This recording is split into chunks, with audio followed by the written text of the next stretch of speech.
Meow, meow.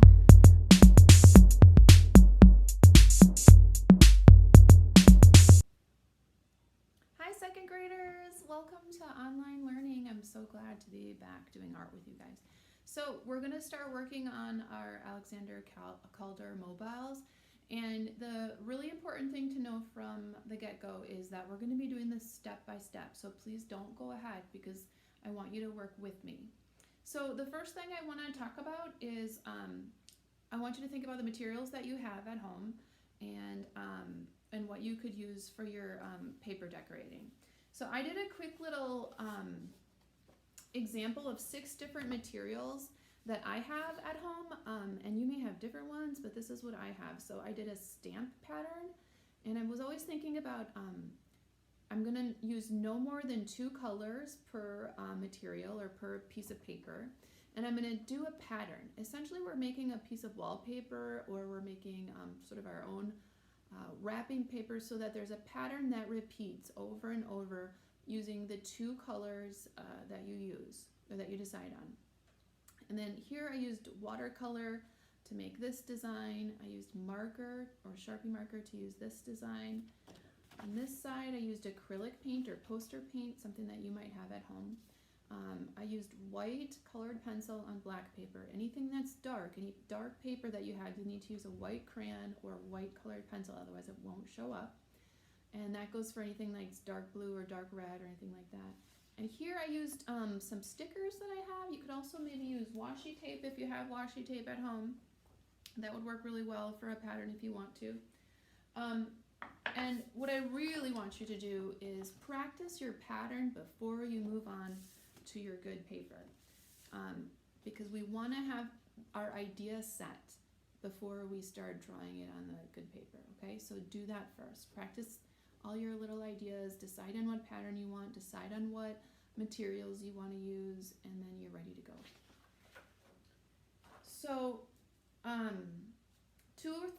3 things for you to think about. If you're doing colored pencil or crayon, press hard and color at a level 4.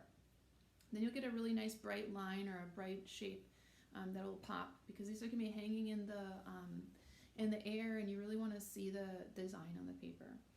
If you're doing watercolor or poster paint, make sure that you let your design dry before you do another color. So I started by drawing or painting this with watercolor, and now I'm going to show you now that it's dry, I can go back and finish my design. And my colors won't mix together. So I did blue already, and I was thinking it would be great to use the complement to blue. Do you guys remember what that is? Okay, it's orange.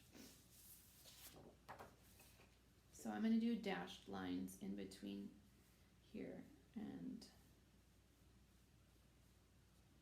I'm also going to remember to let the orange dry before I turn my paper over and do the other side, because remember, these papers are going to be hanging in the air, and we'll be able to see both sides of it as our mobile moves around.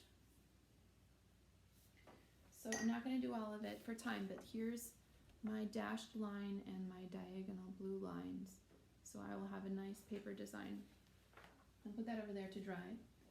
And then if you're using a black or a dark colored paper, remember what I said. You need to be able to use either white crayon, white colored pencil, or poster paint will work. So here I did my favorite macaroni design with some confetti. I did it with poster paint or acrylic paint. So you're welcome to do that as well if you're using a darker colored paint or a darker colored paper.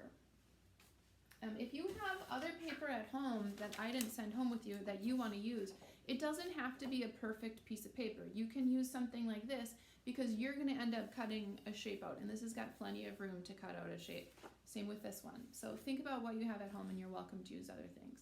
So remember, have fun. That's all I care about. Just go and have fun, and then I'll see you next time for our next video when we cut out shapes, okay? Bye!